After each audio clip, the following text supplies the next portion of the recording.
El salvaje oeste es un término que se usa a menudo para describir la frontera estadounidense entre mediados del siglo XIX y principios del siglo XX. El término salvaje oeste, sin embargo, se ha convertido en un sinónimo de outlaw o forajido, que vive fuera de la ley y alejado de los lugares poblados, huyendo continuamente de la justicia. En una época en la que no existía un sistema judicial real y las disputas se resolvían con frecuencia mediante duelos a muerte, la frontera se convirtió en caldo de cultivo para bandas criminales que robaban trenes a vapor y barcos, robaban ganado y mataban a los agentes de la ley, ya sea que fueran o no moralmente corruptos y deshonrosos. Se han convertido en el sello distintivo de la era del lejano oeste. Y te preguntarás, ¿qué tiene que ver este vídeo con el canal? Pues nada prácticamente, pero como me acabé Red Dead Redemption 2 hace unas semanas, pues me interesó saber esto, y como también es mi canal, puedo hacer lo que me sale de los huevos, y pues estos son los 10 forajidos legendarios del salvaje oeste de los Estados Unidos de América. Número 1.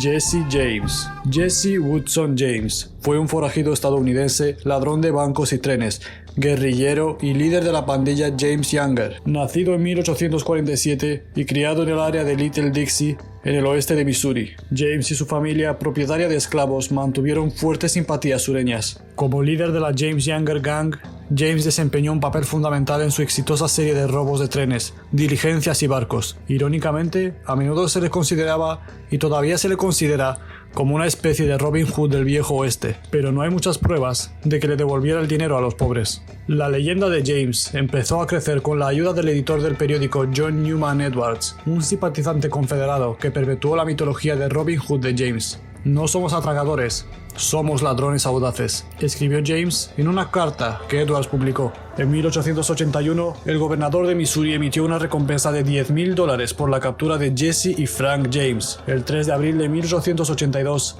a la edad de 34 años, James recibió un disparo en la nuca y fue ejecutado por uno de sus cómplices, Robert Ford.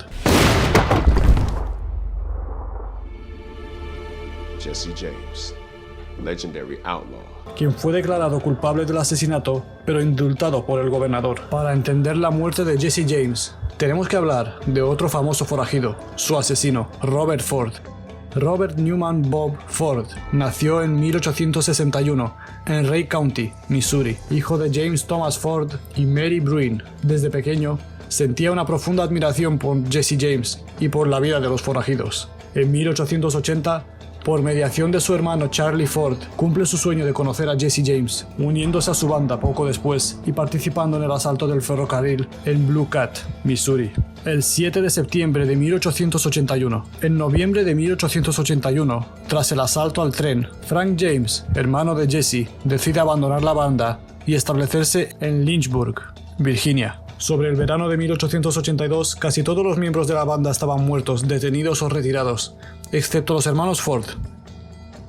Robert y Charlie se fueron a vivir a casa de James, en St. Joseph, junto a su esposa y sus 2 hijos, para preparar su siguiente robo en Platte City, Missouri. Pero Robert tenía un acuerdo con el gobernador Thomas T. Crittenden, que le había prometido un indulto total y una recompensa de $10,000 a cambio de que entregara o matase a Jesse James, en aquellos momentos el criminal más buscado de todo Estados Unidos. El 3 de abril de 1882, Robert Ford dio muerte al famoso forajido disparándole en la parte posterior de la cabeza mientras se encontraba limpiando un cuadro. Robert y Charlie se entregaron inmediatamente a las autoridades, pero para su sorpresa, fueron condenados a muerte. El gobernador les indultó pocas horas después, aunque solo le entregaron una fracción de la suma prometida. Parece ser que a Robert Ford también le inmortaliza en cierto modo la lápida que encargó la madre de Jesse James. En ella está grabado: en memoria de mi hijo amado, asesinado por un traidor y un cobarde cuyo nombre no merece figurar aquí. Los hermanos Ford se vieron entonces obligados a malvivir posando en fotos y haciendo representaciones teatrales de escaso éxito, en las que recreaban el asesinato de Jesse James.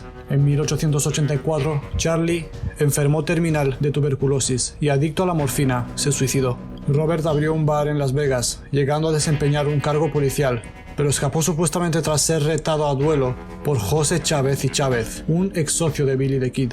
Posteriormente, se instaló en Kansas City y ahí sobrevivió a un intento de asesinato en 1889, tras lo cual emigró a Colorado. En 1892 se trasladó a la próspera ciudad de Greene City, donde abrió una cantina. Se produjo un nuevo atentado contra su vida, del que salió ileso, y poco después su negocio se incendió misteriosamente, el 5 de junio de 1892. El 8 de junio de 1892, 3 días después del incendio, un hombre llamado Edward O'Kelly, ferviente admirador de Jesse James, entró en su local armado con una escopeta y le saludó.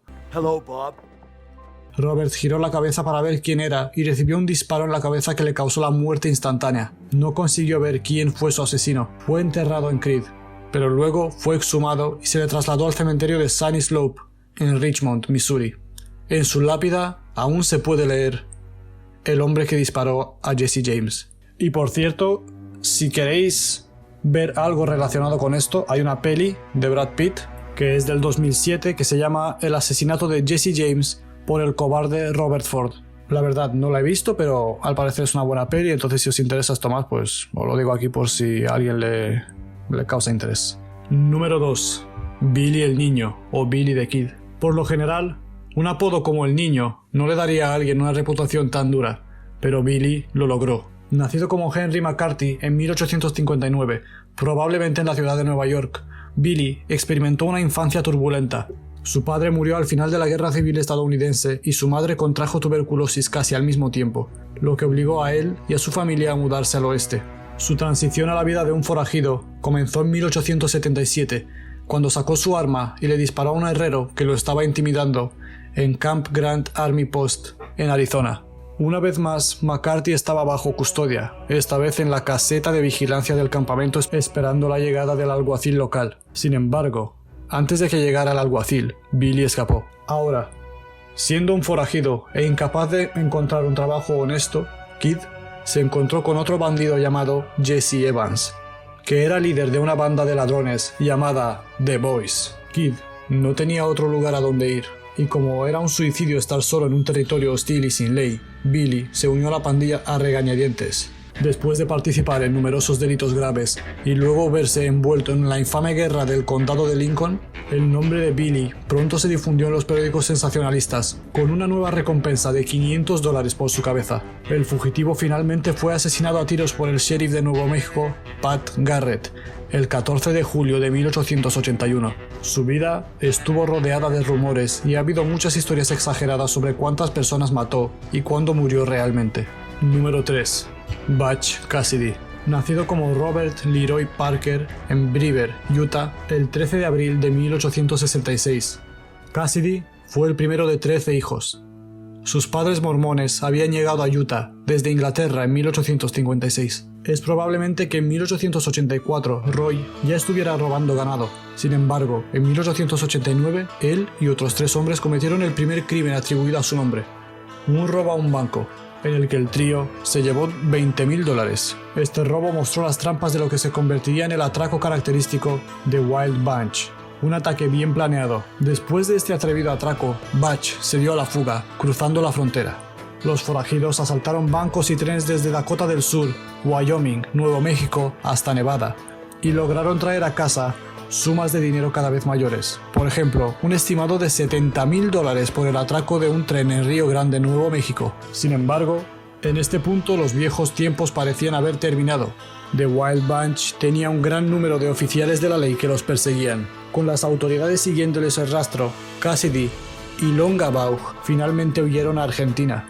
Eventualmente, Cassidy volvió a robar trenes y nóminas hasta su supuesta muerte en un tiroteo en 1908. Número 4. Harry Alonso Longabaugh, nacido en 1867, más conocido como el Sundance Kid, era un forajido y miembro de la Wild Bunch de Butch Cassidy, en el Viejo Oeste. Probablemente conoció a Butch Cassidy después de que Cassidy fuera liberado de prisión alrededor de 1896. Longabaugh tenía fama de ser el mejor tirador y pistolero más rápido de Wild Bunch, un grupo de atracadores y ladrones de ganado que recorrían las montañas rocosas y las regiones desérticas de la meseta del oeste de las décadas de 1880 y 1890. A principios del siglo, Sundance Kid se unió a Butch Cassidy y a su novia, Etta Place, y en 1901 se trasladaron a la ciudad de Nueva York y luego a América del Sur, donde establecieron una ganadería en la provincia de Chubut. Argentina. En 1906, él y Cassidy volvieron a la ilegalidad, robando bancos, trenes e intereses mineros en Argentina, Bolivia, Chile y Perú. Supuestamente fue asesinado a tiros junto a Butch Cassidy en Bolivia en 1908, aunque esto ha sido cuestionado por los historiadores. Número 5. John Wesley Hardin. Nacido en 1853 en Bonham, Texas, hijo de un predicador metodista, Hardin mostró su naturaleza fuera de la ley desde un principio. Apuñaló a un compañero de clase cuando era un estudiante, mató a un hombre negro durante una discusión a los 15 años y, como partidario de la Confederación, afirmó haber quitado la vida a varios soldados de la Unión poco después. Este acto violento surgió del fuerte odio de Hardin hacia los esclavos liberados. Solo unas semanas después, Hardin asesinó a 3 hombres más. Estos eran soldados que habían intentado detenerlo. Hardin luego se mudó al condado de Navarro, donde se convirtió en maestro de escuela. A esto le siguió un trabajo como vaquero y jugador de póker. Pero esto resultó en que él matara a otro jugador en una fila de apuestas. Más de una docena de asesinatos después, se rindió en 1872. Escapó de la cárcel, se unió al movimiento contra la reconstrucción y siguió matando. Huyendo de la captura con su esposa e hijos, fue capturado por los Texas Rangers, que es una agencia de la ley de investigación con jurisdicción estatal en el estado de Texas, Estados Unidos. Estos lo capturaron en Florida y fue sentenciado a 25 años por el asesinato de un ayudante del sheriff. Después de un tiempo en prisión y de ser admitido milagrosamente en el colegio de abogados, Hardin contrató a sicarios para asesinar a uno de sus clientes, con cuya esposa estaba teniendo una aventura. El 19 de agosto de 1895, el agente John Selman, uno de los sicarios, disparó y mató a Hardin en el Acme Saloon. Irónicamente se cree, porque no le habían pagado por el golpe. Número 6. Belle Starr. No es frecuente que una chica rica abandone su cómoda vida en la ciudad para convertirse en una forajida, pero Belle Starr estaba lejos de ser una persona ordinaria. Mira Mabel Shirley Starr, nacida en Missouri, en el seno de una familia adinerada y simpatizante de la Confederación, más tarde conocida como Belle, y finalmente la reina de los bandidos. Era solo una adolescente en 1864 cuando los forajidos Jesse James y la James Younger Gang utilizaron la casa de su familia como escondite. En los años que siguieron, Starr se casó con 3 forajidos: Jim Reed en 1866, Bruce Younger en 1878 y Sam Starr, un Cherokee, en 1880. Fue a partir de este punto que se dijo que Belle actuaba como fachada para contrabandistas y fugitivos albergados. La vida criminal de Starr terminó cuando recibió un disparo en la espalda cuando regresaba de una tienda general a su rancho. Murió el 3 de febrero de 1889, aunque los sospechosos incluían a un forajido con el que estaba peleándose, un examante, su esposo y su propio hijo. El asesino de Belle Starr nunca fue identificado. Número 7. Bill Dolin. William Bill Dolin fue un forajido bandido estadounidense y fundador de la Dolin-Dalton Gang. Nacido en Arkansas en 1858, William Dolin nunca fue un criminal tan empedernido como algunos de sus compañeros. Se fue al oeste en 1881 y encontró trabajo en Oklahoma, en el gran rancho de Oscar D. Hazel. Hazel tomó simpatía por el joven de Arkansas, le enseñó a escribir y a hacer aritmética simple, y finalmente lo convirtió en un capataz informal en el rancho. Se consideraba que Dolin era digno de confianza y capaz. En la última década del siglo XIX, Dolin se involucró en robos de bancos y trenes. Era conocido como un planificador meticuloso, por lo que nunca fue sorprendido en el acto ni herido de gravedad. Dolin y su pandilla recién formada realizaron atracos más audaces hasta 1895, cuando la creciente presión de las fuerzas del orden los obligó a esconderse en Nuevo México. En 1896, cuando una pandilla finalmente lo alcanzó en Lawton, Oklahoma, Dolin aparentemente decidió que no iba a ser capturado con vida. Muy superados en número, Dolin sacó su arma y una lluvia de disparos de escopeta y rifle lo mataron instantáneamente. Tenía 38 años. Número 8. Sam Bass. Nacido en Mitchell, Indiana, el 21 de julio de 1851, Sam Bass se convirtió en un icónico forajido y ladrón de trenes del viejo oeste estadounidense del siglo XIX. Dejó su hogar a los 18 años y se mudó a Texas, donde en 1874 se hizo amigo de Joel Collins. En 1876, Bass y Collins fueron al norte en un arreo de ganado, pero se dedicaron a robar diligencias. En 1877 robaron un tren en Union Pacific en valor de $65,000 en monedas de oro. Bass pudo eludir a los Texas Rangers hasta que un miembro de su pandilla se convirtió en informante. Mientras planeaban robar en el banco del condado de Williamson en 1878, el alguacil adjunto del condado, A.W. Grimes, los notó. En ese momento, Grimes se acercó a los hombres para pedirles que se entregasen y entregaran sus armas. Se produjo un tiroteo inmenso. Cuando Bass intentó huir, los Texas Rangers le dispararon. Moriría más tarde bajo su custodia. His pistol to fire, but he didn't. He'd never killed anybody, and he must have asked himself, why start now? Número 9. Etta Place. Etta Place fue miembro de la Wild Bunch de Butch Cassidy y se involucró con Harry Alonso Longabaugh, el Sundance Kid. Era una mujer misteriosa. Los historiadores no están seguros de su nombre real, la hora o el lugar de su nacimiento. Sundance Kid y su compañero forajido Butch Cassidy decidieron comenzar una nueva vida en la América del Sur. El 29 de febrero de 1902, Etta Place y los dos hombres partieron de la ciudad de Nueva York a bordo del carguero Soldier Prince. Cuando llegaron a Argentina, compraron terrenos en la provincia de Chubut.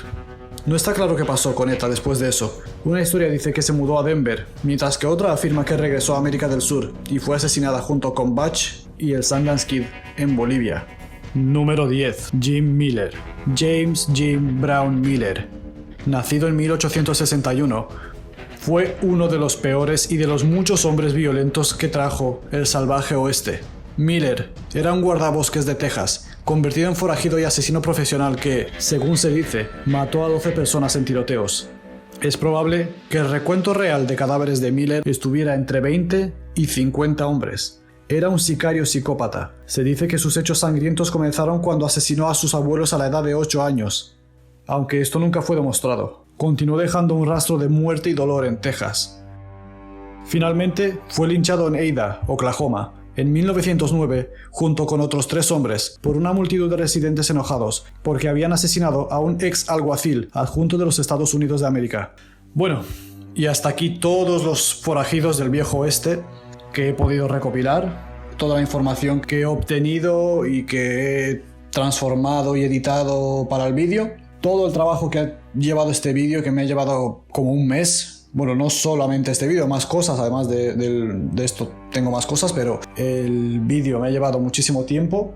Siento mucho que no haya habido contenido en el último tiempo, pero estoy en época de exámenes. Bueno, dentro de poco voy a entrar en época de exámenes. Estoy estudiando y otras cosas aparte del canal de YouTube que tengo que hacer, y no he tenido mucho tiempo, la verdad. Y todo el tiempo que tengo se lo he dedicado a este vídeo. Espero que os haya gustado, es el vídeo más ambicioso y más trabajado que tengo hasta la fecha. Esto no significa que todos los vídeos desde ahora sean así. De cualquier manera, muchísimas gracias por ver este contenido, por ver este vídeo, y nos vemos en el próximo.